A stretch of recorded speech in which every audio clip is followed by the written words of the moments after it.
bọ́lẹ̀ báyìí sìn níta ẹ máa gbọ́ ṣe máa bọ́lẹ̀ báyìí sìn tó láti mú ẹ̀rí wá pé Muhammadu bá ẹrú sùn nínú Quran àti nínú àdìs ṣe fẹ́ ká bẹ́ẹ̀ ká ẹ máa gbọ́ ṣe fẹ́ ká bẹ́ẹ̀ ká sàn á fẹ́ tẹ̀síwájú. èwo lẹ́fẹ́ jẹ́ kíkà. ẹ kà láti àdìs yẹn pẹ̀lú Quran yẹn jẹ́ ká gbọ́ ẹ ṣe.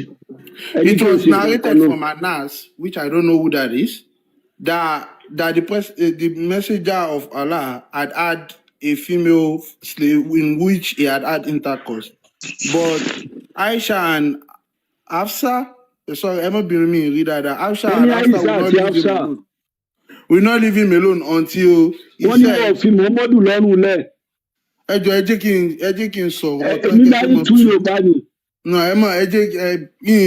I have a time seeing it.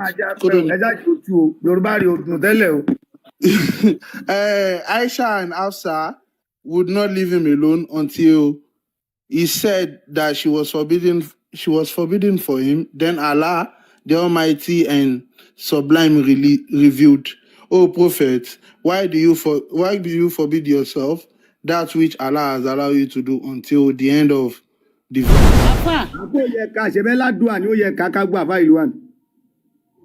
Ṣé kí n ka kùsí fún gbogbo yín ni?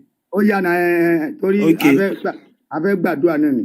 Allahu la ilaha illa huwa al-hayyul qayyum la ta'uzuhu sinatun wa la nawmun lahu ma fi samawati wal ard wa ma fi al-ard wa ma fi alladhi yasmi'u aydihim illa bihi ya'lamu ma bayna aydihim wa ma khalfahu wa la yu'timu بشيء من علمه إلا بمن شاء وسع كرسيه السماوات والأرض ولا يؤوده حفظهما وهو العزيز الحميد. Àmín. Àfáà wa àkọ́kọ́ ni pé Kùránì lóhun ó máa ṣépè alépè kíni ó lẹ́ni tó bá ń kà ń kàkùkà oyè ẹ lọ odò tó bá dáa kẹ́ ẹ lọ ṣe ìwé odò torí pé Kùránì yìí ṣépè burúkú bí ìkàkùkà lẹ́ ń kà o ìyẹn ti dúró lẹ́gbẹ̀ẹ́. ẹni tó bá ka ìkàkùkà ìní Kùránì ṣépè fún bó ṣe pé gbogbo mi mọ̀ túmọ̀ mi ilé tú word to word. Mo lè ka túmọ̀ rẹ̀ fún yín bọ̀ mi ilé tú word to word nítorí pé kìí ṣe èdè mi. Ṣé bẹ́ẹ̀ ilẹ̀ ládùá ní ẹ̀mọ́ tún máa ń tẹ̀ pé ládùá? Ṣé bẹ́ẹ̀ ládùá ní ìsìnkú? Àdúà ni. Ẹ̀dẹ̀ tún fún wa ṣé ká tó ṣàmì ká tó fọwọ́ ẹ̀bọ́jú sáà ní mọ̀ tún máa ń tà bóyá owó lẹ̀ ń tọrọ fún wa ń bẹ̀ bóyá ọmọ ni ẹja mọ̀ náà ẹ tún ká gbọ́.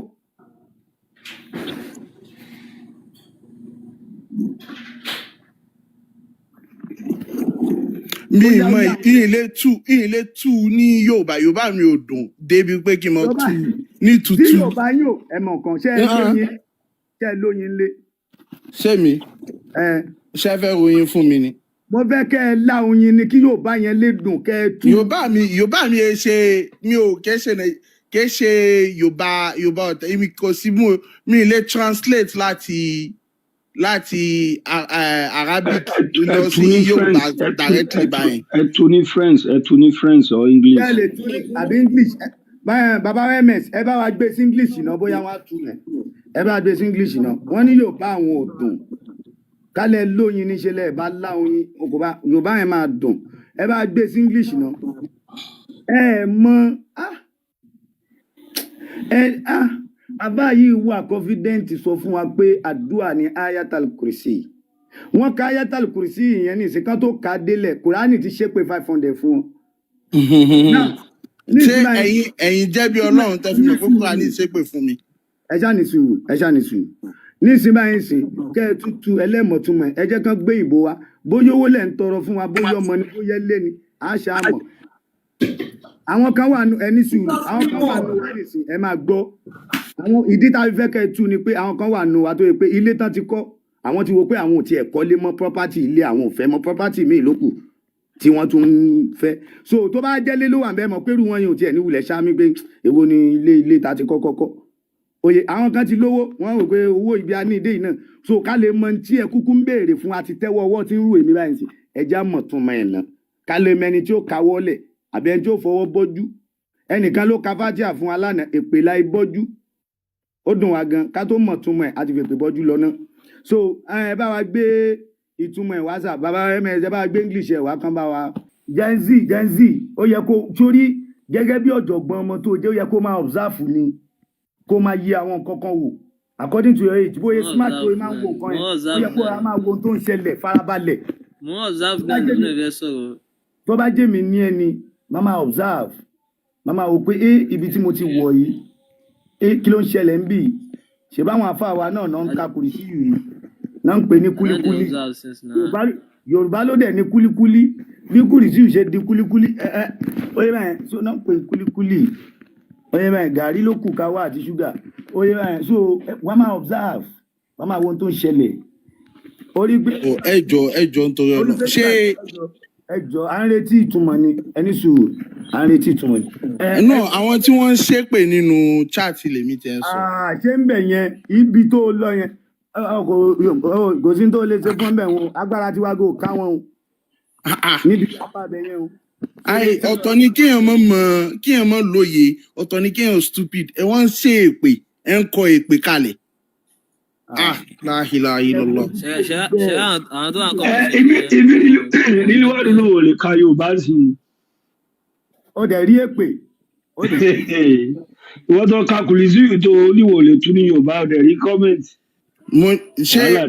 mi sọ wípé mi lè ka Yorùbá mo ní mi lè tú Lárúbáwá sí Yorùbá kò dán. kí ni yẹn là ń retí translation yẹn kájẹ lè bọ́ sí nǹkan mi àwọn èèyàn pọ̀ lẹ́. o lè ka kọ́mẹ̀ntì Yorùbá bí ó yọ. ọbalọmọ ní bá gbé jáde Quran 2:255 Quran 2:255 ọbalọmọ lè bá gbé jáde ẹjọ ẹ bá wọn bẹ. bàbá mẹsì ti bí sí yẹn ẹjọ bá gbé jáde.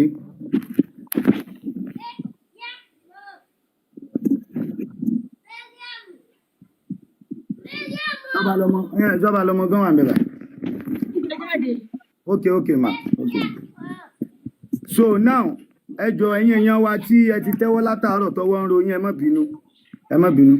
So tá má ti tú fún wa láàmọ̀ ibi tí àdúrà yẹn ń lọ ṣe mọ̀ pé ayé ti lajú kọjá kéèyàn mọ̀mọ̀ tún mọ in tó wá ń ṣàmì sí tó bá lọ jẹ́ ẹnìkan ló fa Haúsá pé rẹ̀ ló lè ní kíní jò ní. So kọ́lọ́ Elédùmarè ṣàánú wa àmọ́ wo gbogbo ẹ̀ fínífíní ibi abáyédé nù o fínífíní ayé fínífíní la wà báyìí o. ẹjọ ẹ máa múra láti kírun òǹkárá àlùwàlà. ẹ̀yin tẹ̀ lálùwàlà ẹ ṣàlùwàlà o. èmi Jímọ̀ lóyún o. bàbá Muhasinu náà ń sọ̀rọ̀ yẹn o. tó láyé mo kí yín o ẹ kálẹ̀ mo kí gbogbo lé o. Yes sir. mo kẹ́yìn tẹ̀ ń wò wá Elédùmarè á wà pẹ̀lú ẹnì kọ̀ọ̀kan wa ilé àtọ̀nà wa ò ní bàjẹ́ o. ní rí wọn gbé sọnù bí ò ṣe bí ọmọ.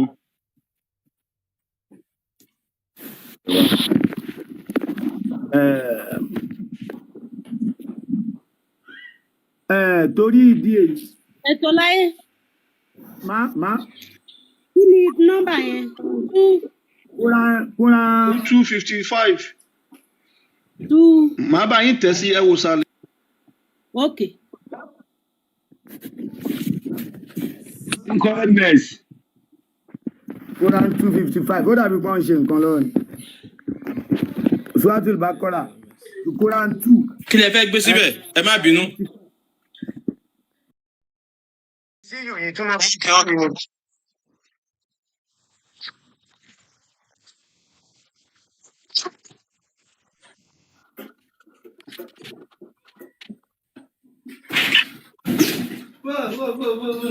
Good.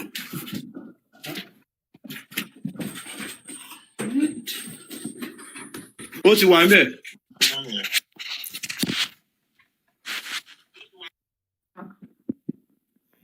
ó yẹ bá wa kà tààrin yẹn níyàn òun lójú òun ni ẹ ó yẹ bá wa kà sá ẹ bá wa kà kẹ́ ẹ tú fún wa o.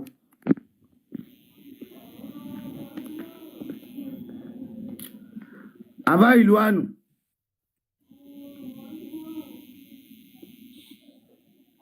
Naam. ó yẹ bá wa kà kẹ́ ẹ tú. àbí sẹ́yìn bo yín náà tún dùn ni ìjọba bá wa kà ẹ jọ. ṣé ẹni sùúrù. ó ń pẹ́ ni a fẹ́ kírun. Okay. It starts Allah, like Allah, la ilaha Allah. There is no deity except Him, the ever living, the self-sustaining, neither drowsing overtakes Him nor sleep. To Him belongs whatever it is in heavens, and to Him belongs whatever it is on earth. Who is it that can intercede with Him except Him by His permission? He knows He is presently before them and what will be after them. And they encompass not a thing of His knowledge except of what His will. His kursi extends the heavens and the earth, and their preservations tires Him not, and He is the Most High and the Most Great. Nah, I mean for the multi-carton. ẹ yọ bí àdúrà yẹn ohun tẹ́ ń kà yẹn jọ tán ni but ẹ yọ bí àdúrà yẹn. Kò sọ ìtàn ibi àdúrà Ayatul Kursiyu lẹ́fẹ̀ẹ́ ṣé ẹ ti rí pẹ̀lú translation tó wà ń bẹ̀. Kò sí Mr. Ridwan ṣe bẹ́ẹ̀ ní àdúrà dà nínú nǹkan tẹ́ kà ń sìn Mr. Ridwan.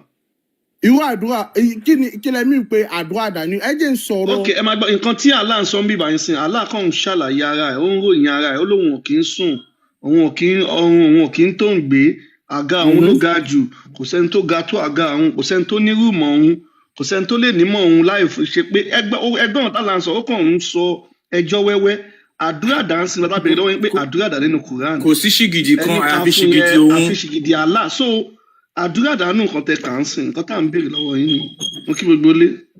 in tó fi jẹ́ pé kó jẹ́ wípé àdúrà ni inú wípé tí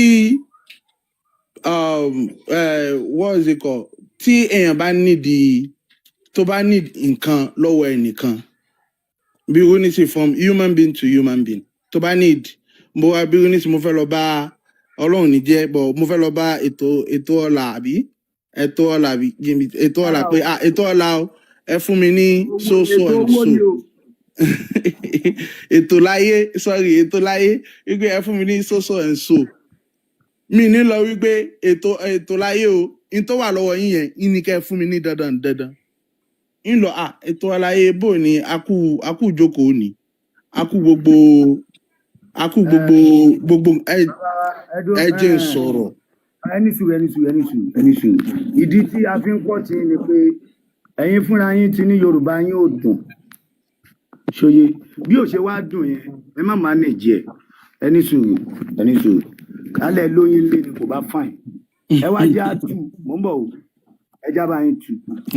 ó ní Allahu la ilaha illa huwa al-hayyul qayyum ó ní Allah kò sí ọba kankan o kò sí yìgìdì kankan fún ọba ayé Allah òun lọ ẹni tí ń mí alágbára tó ṣe pé òun gbé ò lè kún òun débi pé òun ó sùn làwọn máa fi sàmáwáàtì wà máa fìlẹ̀ àrídì Allah ló ní gbogbo ohun tí ń bẹ ń sánmà àti tilẹ̀ máa ń sálẹ̀ tí yẹ̀sì fáwọn ìdàwó ilá bìí sí nìyí kò sí ń tẹ́ ẹ lé rí ṣe àyàfi pẹ̀lú àṣẹ òun yàrá mọ́ bẹ́ẹ̀ ní àìdín wà má kálífà òun mọ tí ń bẹ ń wájú tí ń bẹ lẹ́yìn wàláyù ìtúnà bìṣẹ́ nìkan ò lè mọ̀ ń àyàfi tó ń bá fẹ́ kán mọ̀ ń bẹ̀ àga òun ó fẹ́ fẹ̀ẹ̀fẹ̀ àga yẹn má fẹ́ gan ó fẹ́ ju sánmọ̀ ló fẹ́ ju lẹ̀ lọ o oye wàláyà udu bùsù mọ́ wàá wà láàlíyì làásìm oye báyẹn ní ìtọ́jà jẹ́ pé bóun ṣe ń bẹ yìí o òun lẹni tó ga jù òun lẹni tó tóbi jù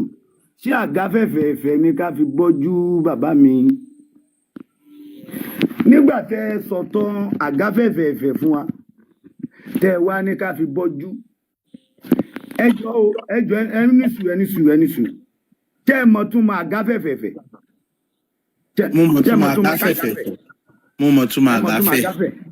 Then in another ṣé bẹ́ẹ̀ ẹlẹ́lọ́ lè kéwú ẹ̀dùn náà. àní ẹni sùúrù. But ṣe mo ní jẹ́ mọ̀túnmọ̀ kága fẹ̀. mo mọ̀túnmọ̀ kága fẹ̀ mo mọ̀túnmọ̀ kága fẹ̀. nígbà ṣe tẹ́ ẹdúró ok mo mọ̀ pé bí ẹ máa gbọ́ mo mọ̀ pé ibi tó wọ̀ yín lójú gangan ibi àga tó fẹ̀ yẹn ṣé tẹ́ bá mọ̀ tún máa àga fẹ̀fẹ̀fẹ̀ tẹ́ wá ní àtẹ́wọ́ pé ẹ jẹ́ nǹkan àga tó fẹ̀ fún yín o kí ni àdúrà wo ló wà ń bí tẹ́ ní àfẹ́lẹ́ ìgbọ́jú bàbá mi. ṣé kí n wá sọ̀rọ̀ báyìí ẹ ti ṣe tán. Yorùbá yín tí òtò yín náà ni bọ̀jẹ́ máa ń jẹ. iná ni pẹ̀lú Yorùbá díẹ̀ tí mo ní ṣé kí n sọ̀rọ̀ báyìí abẹ́ ti ṣe tán. ó yà ń gbọ́ à ń gbọ́ ẹ ṣe tí a ṣe gà ń gbọ́.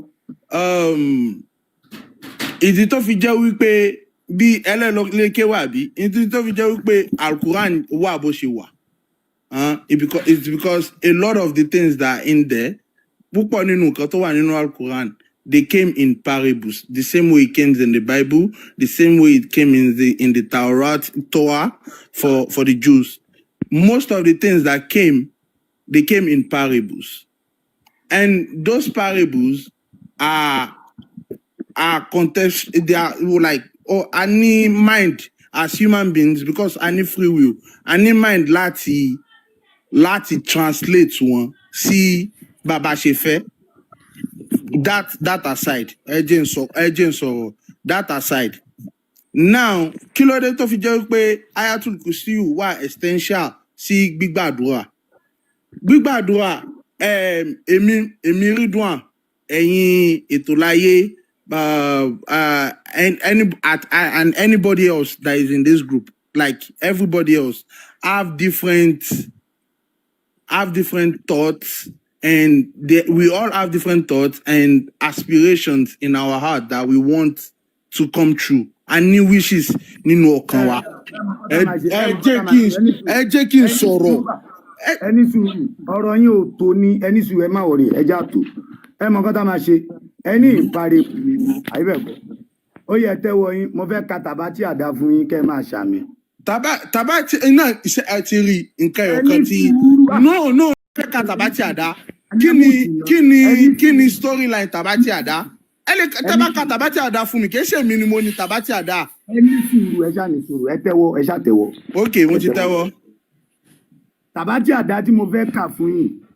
Bárẹ́kù iṣẹ́ mọ̀ pé èpè ni aláṣẹ fábùlà bọ̀ tẹ́ má wọlé ẹ má gbọ́ ẹ má wò tèpè yẹn ẹ má wò tèpè yẹn tẹ́bá gbọ́ má wò tèpè yẹn àdúrà abẹ ní kẹ́ ẹ wò. Ṣé mọ̀ pé àdúrà wà nù Tabati Ada so ẹ tẹ́wọ́ so ẹ so ẹ máa wá ṣàmì gan àmì ẹ̀jẹ̀ máa gbóhùn yín o Tabati kí ló kọ yín náà Ridwan máa yọ àbílà àbí kó àbí. ẹ ṣe yọ àbí now ìkẹyọ̀kan tí ẹni problem pẹ̀lú nìyẹn which is why ẹdro I know whether you with the way you are talking you have knowledge on your own accord. Wait. Ẹ jẹ́ kí n sọ̀rọ̀. Bí wọ́n ní sí the same way. Ẹ jẹ́ kí n sọ̀rọ̀. Ṣé ẹ jẹ́ kí n sọ̀rọ̀? Tí mo bá sọ̀rọ̀ tán, ẹ wá lè ka Tabati Ada yín fúnra yín tẹ́ bá fẹ́. But another thing ni wípé bó wọn ṣe ń pè. Quran, what is Al-Quran itself? Al-Quran composes of what? It composes of 50% of history, 45 to 48% of ethics and human behavior. It's historical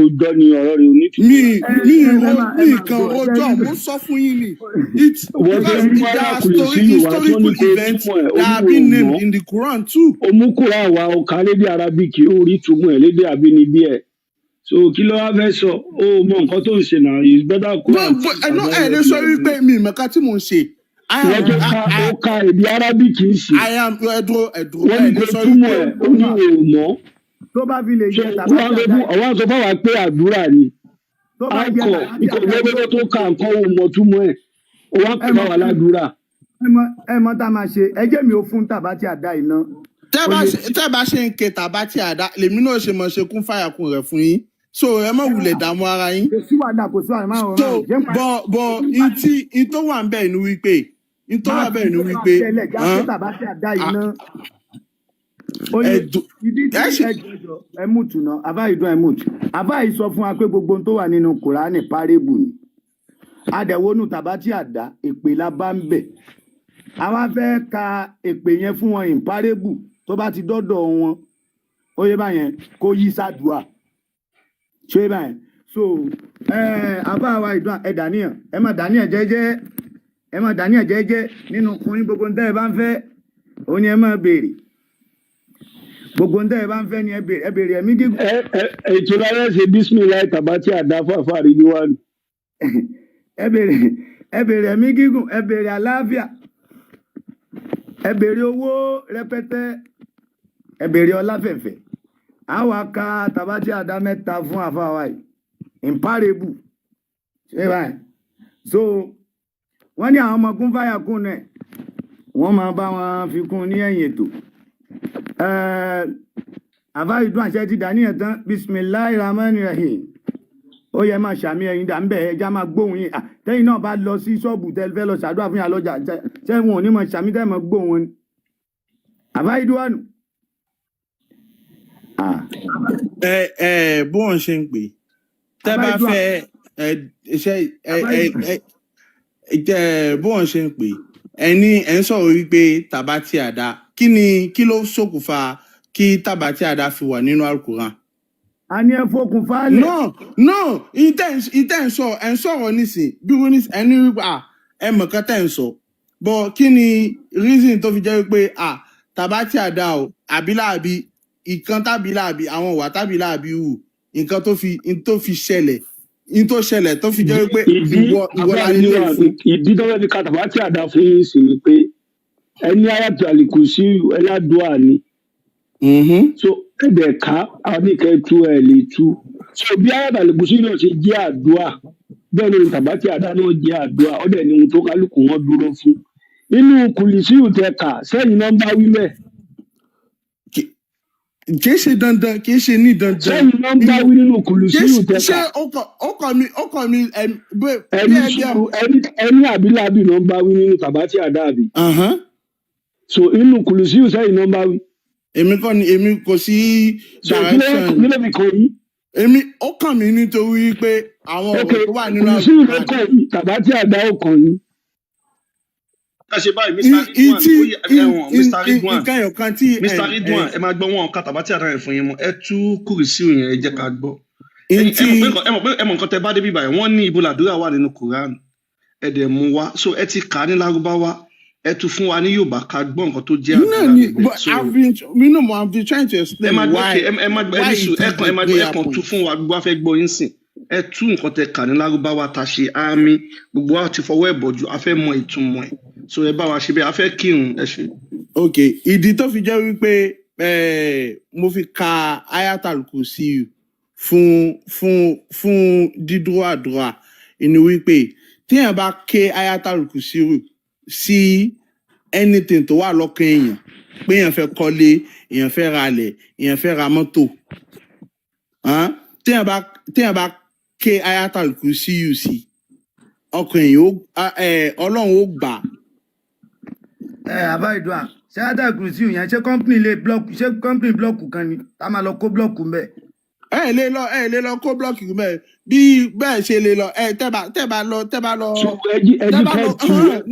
bá lọ. a ní kẹ́ tú kínní fún wa ẹ ti ń waste time wa. ṣé wọ́n sọ̀rọ̀ ẹ jẹ́ kí n àfáà Ridwan ẹ kàn tú kínní fún wa a fẹ́ kírun ní time ẹjọ ẹ tú fún wa tẹ́ bá lè tú. èmi náà ni mo ní láti lọ kí zoo nísìnyí. ẹ sáré bá wa tú kẹ́lẹ̀ lọ kírun ẹ ṣe ó yá.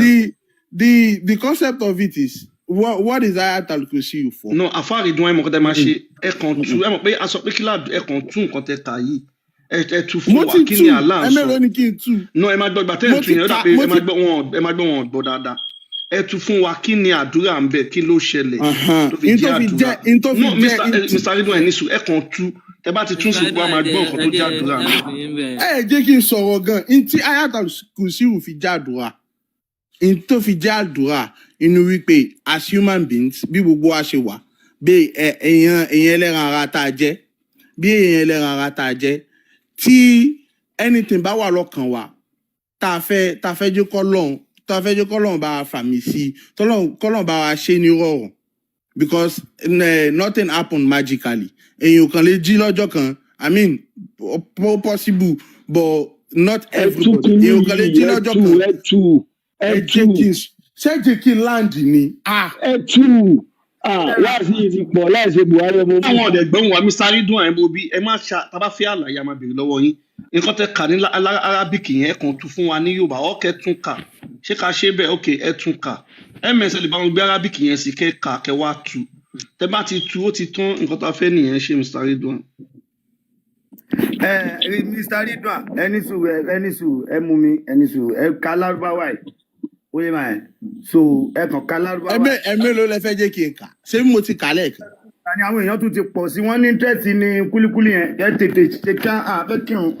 mi ò ẹ̀yin people yìí you guys it's like you have this notion in your mind that. kúlíkúlí àbí kílẹ̀ ìpínlẹ̀ kan ẹ ká fún wa náà. èmi ò ta ló ká kúlíkúlí. ó yẹ ká. ta ló ká kúlíkúlí. ó yẹ ká bí kúlíkúlí ò bá ní yọmọ ẹ ká. kúlíkúlí ò yọ ń bì kankan kí ni ayatal Kursi yóò fi já àdúrà ni wọ́n fẹ́ jẹ́ kí n sọ mo sì ń sọ gbogbo everybody ẹ jẹ́ kí n sọ̀rọ̀. a ní kẹ́kọ̀ọ́ kákẹ́dẹ̀ tu a béèrè ìdí tó fi jáde a sọ fún yín pé kẹ́ fún wa ní àdúrà nínú Quran ẹ dẹ̀ mú àyà yìí wá so tẹ́ bá ti ka ẹ tu ká dẹ̀ wo àdúrà tó wà ń bẹ ẹ ti ń take time ẹ jọ. ayatal Kursi o bí ìbẹ̀rẹ̀ rẹ̀ ṣe wà àti bí ìparí rẹ̀ ṣe wà ó jẹ́ àyà kan tí Ọlọ́run fi ṣàlàyé èèyàn tóun jẹ́ nǹkan tóun lè ṣe àti àwọn nǹkan tóun wà capable of as the creator of all creation. So tí kankan bá wà lọ́kàn anybody tó mọ̀ wípé ó fẹ́ gbà like he wants his or her wish to come true. You recite it in the name of having Allah's mercy to you. You in the name of Ya Allah, you are the most merciful. Shejikin land. Shejikin land. But this is the fourth or fifth time. Láǹdì látàárọ̀ ẹ̀rí bí láǹdì. wọ́n ní kẹ́ tún nǹkan ẹ̀ wá ń ṣàlàyé. nígbà tí mo sọ̀rọ̀ tẹ́ cut me off mo lè ti fẹ́ jẹ́ kí n láǹdì. ìkọ́ta ní kẹ́ ṣe kọ́lẹ̀ ṣe náà a ní kẹ́ tún nǹkan ẹ̀ wá ń ṣàlàyé ó yàtọ̀ náà àlàyé pẹ̀lú túmọ̀ sí kọ̀ọ̀kan náà ni. ó yẹ sáré láǹdì. àlàyé pẹ̀lú túmọ̀ kí lẹ́mí gbé àlàyé pẹ̀lú túmọ̀. sí kọ̀ọ̀kan náà ni. lárúbáwá yìí ẹ bá wa ka lárúbáwá yìí a ti tẹ́wọ́ ẹ bá ka lárúbáwá yìí àfa ìdúwàdù. a ní kẹ́ ká nǹkan kẹ́ tún ní èdè fún gbogbo èèyàn tó ń wá àdúrà fún gbogbo èèyàn tó ní kan lọ́kàn tí wọ́n fẹ́ jẹ́ kọ́lọ́n gbà ẹ tẹ́wọ́ ẹ jẹ́ ká fi ayatal Kursi yìí ká fi tì fún yín kọ́lọ́n bá yín fi gbàdúrà yín anything ẹni tó bá ní kan lọ́kàn bíi tó bá jẹ́ pé o ní anybody o ní anything tó fẹ́ owó ilé ọmọ mímọ̀ tẹ́ ká fi ayatal Kursi yìí ká fi tẹ̀ fún yín ká fi tì lẹ́yìn kí Ọlọ́run fi gbàdúrà wa. Ọ̀yà àti tẹ́wọ́ o. A'udhu billahi minash shaitanir rajim bismillahir rahmanir rahim. Allahu la ilaha illa huwa al-hayyul qayyum la ta'uzuhu sinatun wa la nawmun ma fi samawati wa ma fil ardi. Fáàrí dùn ẹ wá bá wa tún ní Yorùbá nǹkan tẹ́ ka ẹ ṣe so ká lè mọ̀ tún mọ̀ nǹkan tá a ṣáàmì sí. Ìtí ayatal Kursi wà fún ni kí. ṣẹgbọn ọ̀tá sọ ẹ bá wa tún ní èdè Yorùbá ẹ kàn tú fún wa nǹkan tẹ́ ka tó ń sìn ẹ ṣe. àfàdé tí ń wúkọ báyìí nísìn ẹjọ ẹ wó mi. ẹ kàn tú fún wa ní Yorùbá nǹkan tẹ́ ka tó ń sìn. Kí n tú ní Yorùbá as how? Bẹ́ẹ̀ni. Like in translated from Aramaic to Yoruba language. Ẹ sọ fún wa ní Yorùbá. I can explain nǹkan tó wà ń bẹ̀ mí ilé two from word to word. Explain tó wà nù bí n tẹ̀ ká gbọ́. olóyè Èyí tó kó wà ń bẹ̀ àfa ni kan wà lẹ́gbẹ̀ẹ́ yín wọn láwọn máa ràn wọ́n lọ́wọ́ ẹjí kan ràn wọ́n lọ́wọ́ ẹ dúrọ́pù tó rédíò ràn tó ràn wọ́n lọ́wọ́ ẹ kó yẹ ṣàlàyé nǹkan tó wà ń bẹ̀ kí ni ẹ ṣàlàyé nǹkan tẹ kà tó ń sìn. ntí Ayatul Kursiyu wà ntí tó wà nínú Ayatul Kursiyu ni Ọlọ́run ṣàlàyé bóun ṣe jẹ́ bí òun his oneness is like there is no other God except for him. There is nothing he can do, and there are people that will think whatever, like they are more than what they are. Àwọn èèyàn wà tó yẹ pé wọ́n máa rò bóyá àwọn ju nǹkan táwọn wà lọ, but Ọlọ́run ti mọ nǹkan tí wọ́n jẹ́ kó tó di wípé wọ́n jẹ́ lẹ́yìn even nígbà tí wọ́n jẹ́ bẹ́ẹ̀ àti lẹ́yìn ìgbà tí wọ́n máa jẹ́ bẹ́ẹ̀. So it depicts the superiority of Allah subhanahu wa ta'ala to us human beings. Ṣé nǹkan tí ẹni ká tẹ́wọ́ fún nìyẹn? Níbo lowó àtọmọ wà ń bẹ̀?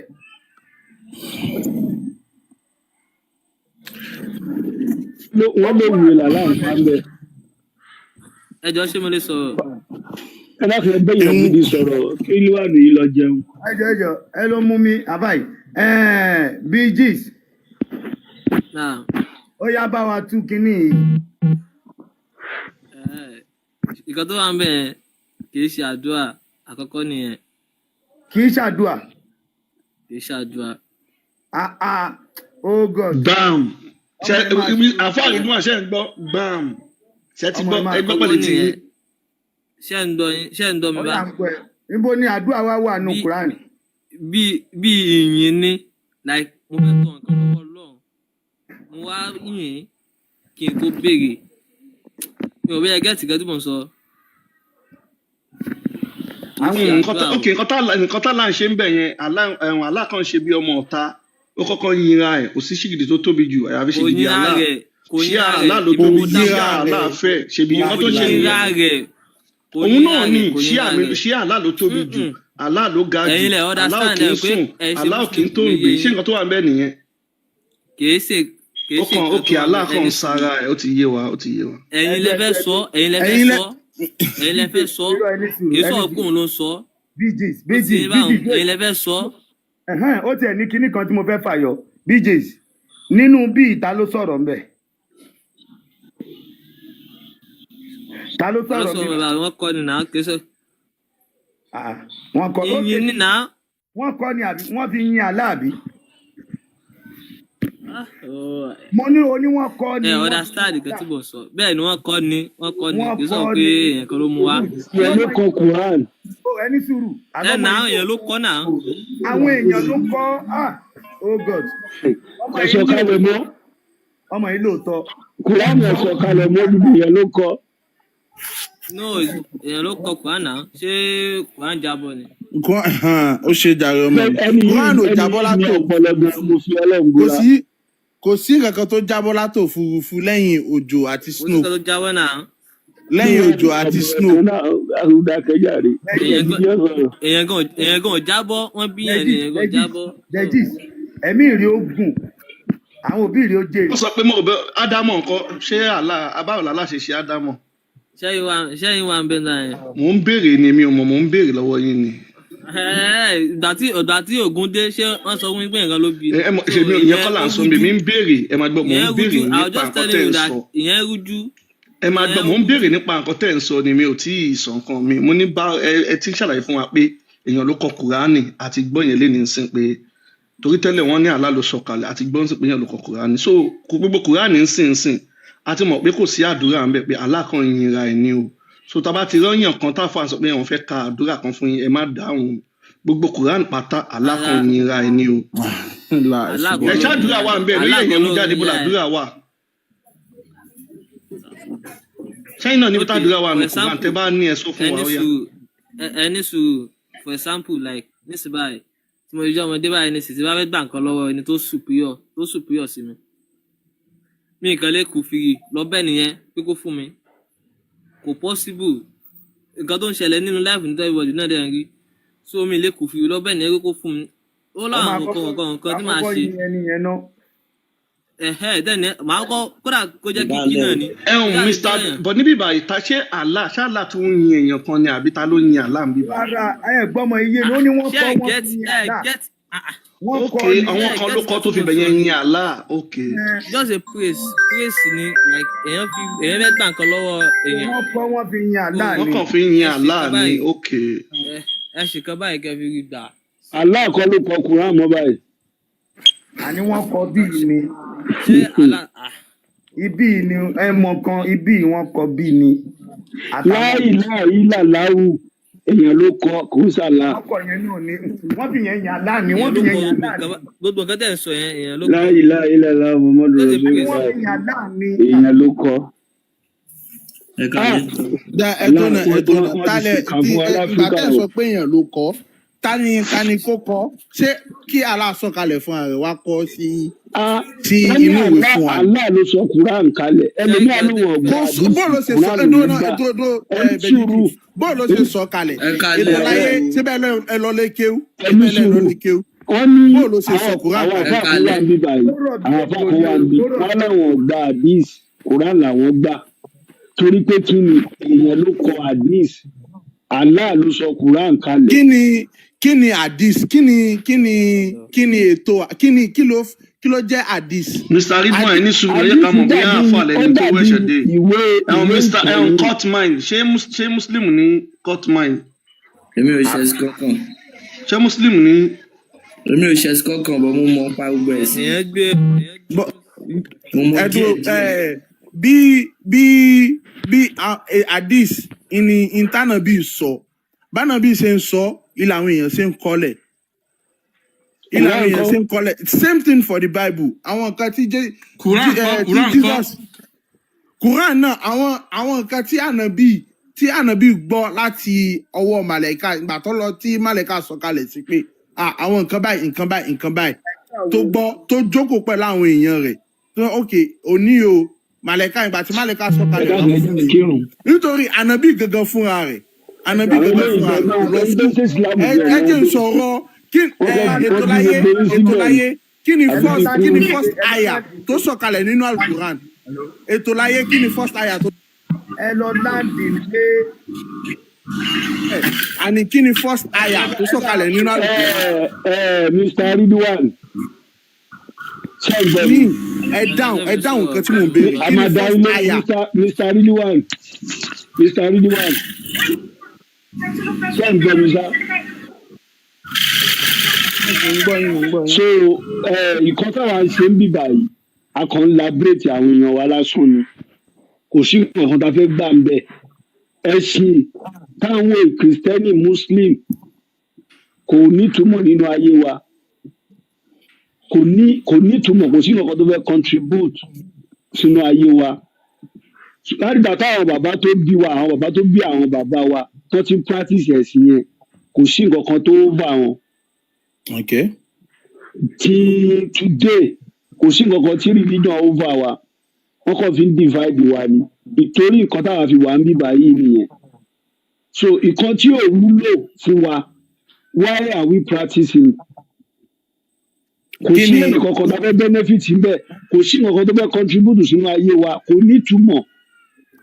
kí ni nǹkan tẹ́ mi bá nǹkan tí ó wúlò láti wá fi divide wa láti fi kúrò làákàyè wa wọn fẹ́ ká mọ nǹkan tá à ń ṣe ká máa ṣe ẹrú àwọn tó kó wa lẹ́rú lánàá tó káwọn bàbá wa lẹ́rú àwọn náà sì ń kó wa lẹ́rú ọpọlọ lónìí.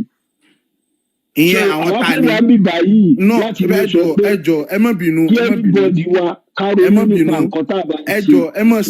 ẹ má specify àwọn nǹkan tẹ́ bá sọ àwọn wọn kó wa lẹ́rú lánàá àwọn ta ni ní àwọn lárúbáwá sí wọn pẹ̀lú àwọn tó kó wa lẹ́rú láfíríkà. lárúbáwá kò sí history slavery nílẹ̀ lárúbáwá tó predate after Islam after ìgbà táwọn bí dé kò sí history slavery bẹ́ẹ̀ now ẹ mọ̀ ka history. mo mọ̀ ka history now fún òmìnir ló wà lọ́wọ́ yìí sí fún méjì ló wà lọ́wọ́ yìí. fún nǹkan náà ló wà lọ́wọ́ mi. Israẹli yóò mọ nǹkan kan mọ́ pẹ̀lú nǹkan tó sọ pé lẹ́yìn ilẹ̀ Islam wọn ṣe òwò ẹrú Muhammadu gan ní ẹrú tó ra ẹrú tó bẹ̀rù sùn tó ṣe oríṣiríṣi.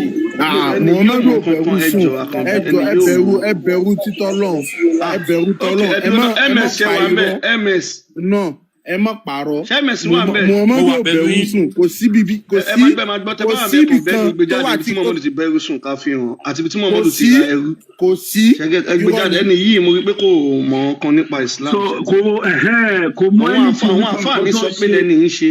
wọ́n bí sí ni ó kàn ń ṣe Muhammadu aláàkiri ni.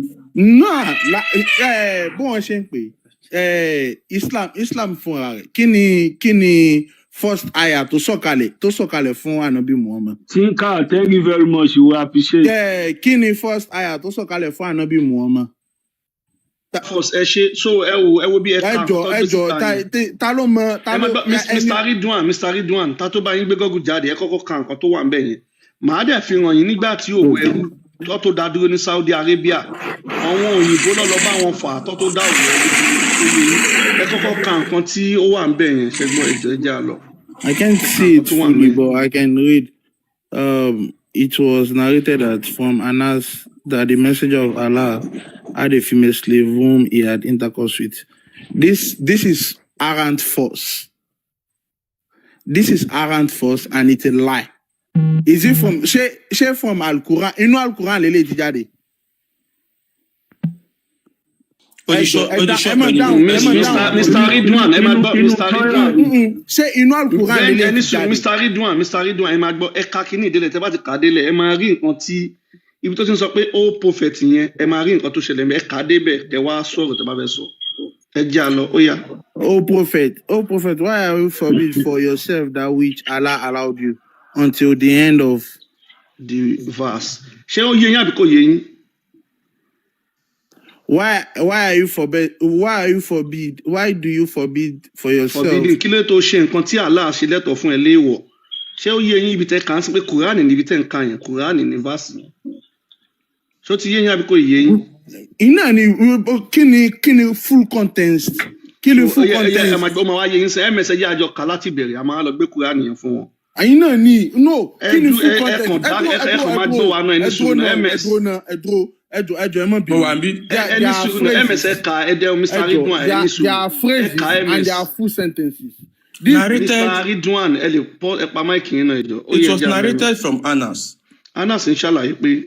That the messenger of Allah had female slave with whom Muhammadu he ní had ẹrú intercourse obìnrin with. kan tí Muhammadu máa ń yọ kẹ́lẹ́kẹ́lẹ́ lóru tó máa lọ ń bá sùn ó máa ń kó ìbásùn fún But ẹ̀mí. Aisha and Hafsa would not leave him alone Nígbà tí Aisha àti Hafsa tí wọ́n ká Muhammadu mọ́bẹ̀ tí wọ́n bù ú so lásán ọjà sí until òun. Muhammad said that she was forbidden for him. Nígbà tí Aisha àti Hafsa tó ń na Muhammadu tó já sí òun Muhammadu bá ń bẹ̀ wọ́n bá ń ké pé ẹ pa mí sílẹ̀ ẹ má pa mí síta. Then Òun ti mọ̀ pé òun ti ṣe nǹkan ìwọ. Then Allah, this mighty and sublime, revealed this Quran verse. Allah tó lóhùn lòún ga jù náà wọ́n ṣe gidi ó wá sọ àyà Kùránì yìí kalẹ̀ pé Oh prophet, ìwọ Muhammadu o. why do you forbid yourself that which Allah has allowed to you? Kí ló dé tó o ṣe kinní ìléèwọ̀ tó jẹ́ òun Allah ti ṣe pé ẹ̀tọ́ ni fún ẹ níbi tí àtọ́ka tó Until ń bẹ̀rù the fún ọ ti end já of sí the o verse. títí tí àyà yẹn fi tán ṣóyè yín àbí kò yé yín wọ́n ká Muhammadu tó ti lọ bá ẹrú sùn wọ́n wá nà wọ́n ti já sí o ó wá ń bẹ̀bẹ̀ pé kó pa àwọn sílé kó má pa àwọn síta. Ṣé Muhammadu ó bẹ̀rù sùn àbí kò bẹ̀rù sùn bẹ́ẹ̀ yẹn Kùránì àti àdìsí ló sọ̀rọ̀ pọ̀ yìí. Earlier, one or two things. One, this announce or thing is, I've never seen it. I've never heard. If it's a phrase, it has a content. It has a content. Now you can put le mú ọ̀rọ̀ jáde. Le mú ọ̀rọ̀ kan jáde. Mú ọ̀rọ̀ jáde. Lè mú ọ̀rọ̀ kan jáde nínú odidi gbólóhùn kẹwàá ní wípé nǹkan tó ṣẹlẹ̀ lélẹ̀. Now, this Anas is a blunt lie and it's never possible. So wọ́n lọ máa jà fún ẹ máa kánú Kùránì nsìn ẹ máa mọ̀ bóyá irọ́ ni àbò ó yẹ ká Kùránì yìí. Ó yẹ ká Kùránì yìí ẹ ká Kùránì yìí. Èwo ni kí n kà fún yín nínú mẹ́ta ló ṣò.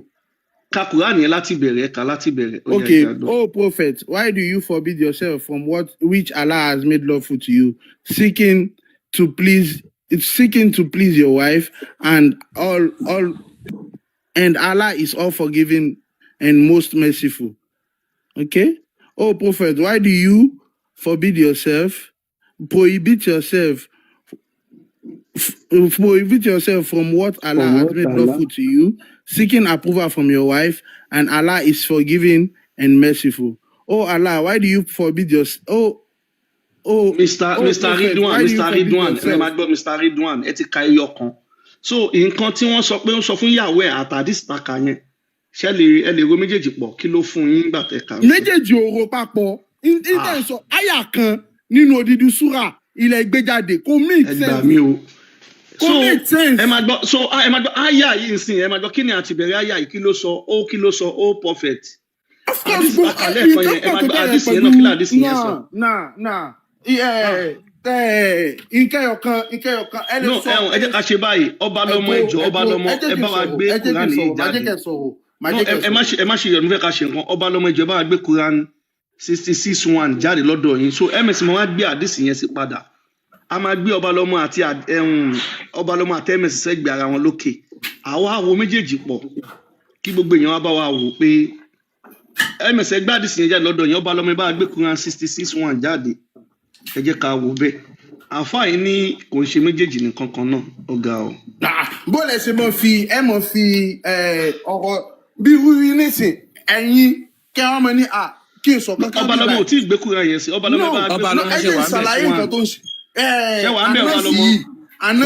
Quran chapter 66 verse 1. Ẹ bá gbé jáde lọ́dọ̀ yín, ọba lọ́mọ ẹ ṣe. Ẹ jẹ́ ká ṣe bẹ́ẹ̀ ká wò tábà tí wò wá yẹn. Ìní àbí ṣé kí n kà á? Ẹ má ti kà, a fẹ́ kí wọ́n gbé Kùránì yẹn sí lọ́dọ̀ wọn. Ọba lọ́mọ ṣé wà ń bẹ̀? Yeah, wọ́n ti gbé sí, mo ti ń rí. Wọn ò tí ì gbé Kùránì sí, ẹ má ṣe yọ̀nù tí wọn. Dá Kùránì ẹ mọ̀. Ọba lọ́mọ ṣé wà ń bẹ̀? 66:1. Ẹ bẹ́ẹ̀ ni ẹ ṣe bá a gbé sí pápápá. Okay. Tí ms bá ṣe tán, ọmọ bá wa wò ní Google náà, àwọn Saudi Arabia wọ́n dá òwò ẹrú dúró ní 1962. Torí ẹni ní lẹ́yìn tí Muhammadu ti wá tó lọ pé wọ́n ṣòwò ẹrú. Muhammadu dẹ̀ ṣòwò ẹrú tó ra ẹrú dáadáa.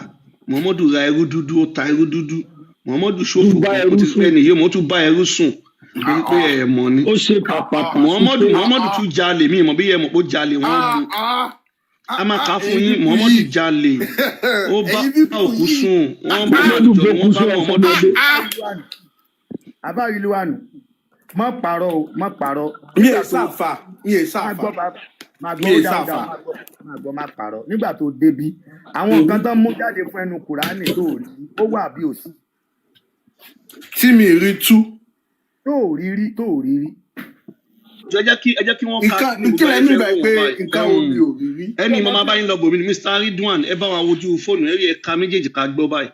Ẹ̀ka láti àdìsí yẹn àti Quran, ẹni kò ń ṣe kan náà, ẹ jẹ́ ká wò, ẹ ṣe. Ó yá, ẹ̀ka àdìsí yẹn kẹ́dẹ̀ ká Quran ká wò bíyà. Ṣé kan náà ni àbí kò ń ṣe kan náà? Tí mo ń sọ, ibi ó prophet ẹ̀dùn.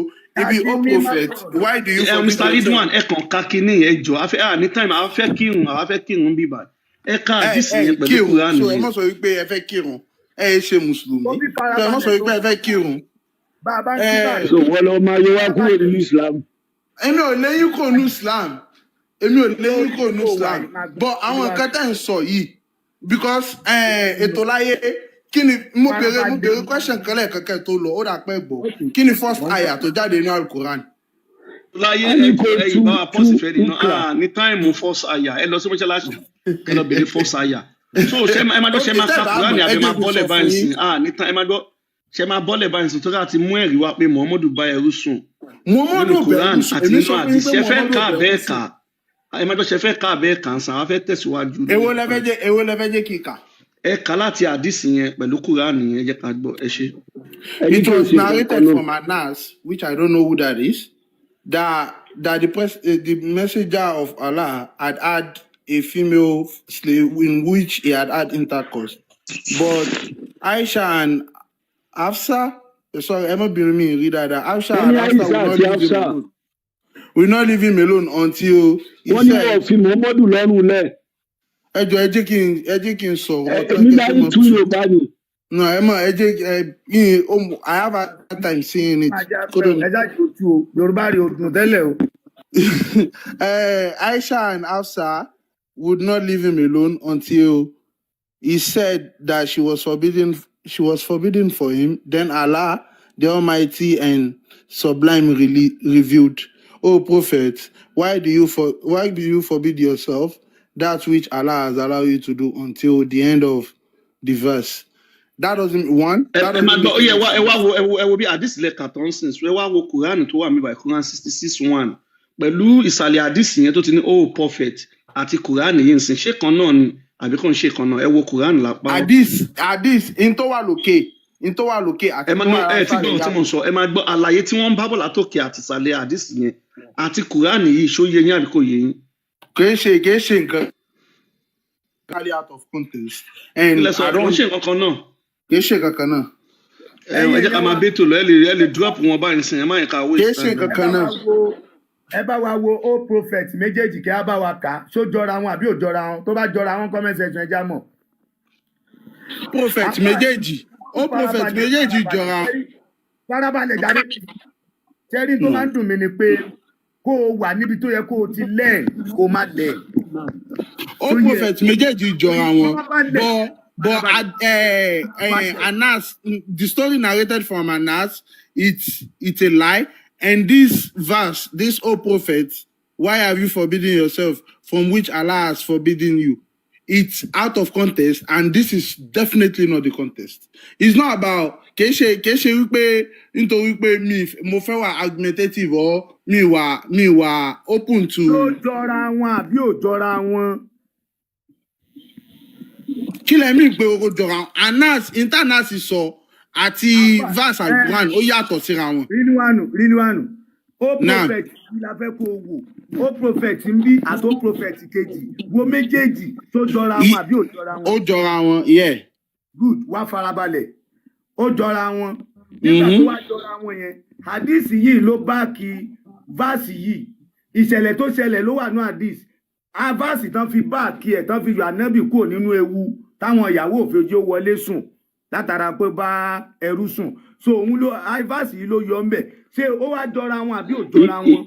Nǹkan tí ò yé Ridwan ní ètò láyé ìgbà tí wọ́n sọ̀rọ̀ nínú Quran yìí pé Muhammadu ò pé nǹkan tí Allah pa láṣẹ kò fẹ́ ṣe àwọn èèyàn lọ interview Aisha pẹ̀lú àwa àbí kí lórúkọ gẹ̀ẹ́ so Hafsat pé kí ló bẹ̀rẹ̀ kí ló pa kí ló ṣẹlẹ̀ nínú àyà yẹn so àwọn Aisha wà láyé nígbà tí Muhammadu ti kú àwọn náà wá ṣàlàyé ẹ̀ dáadáa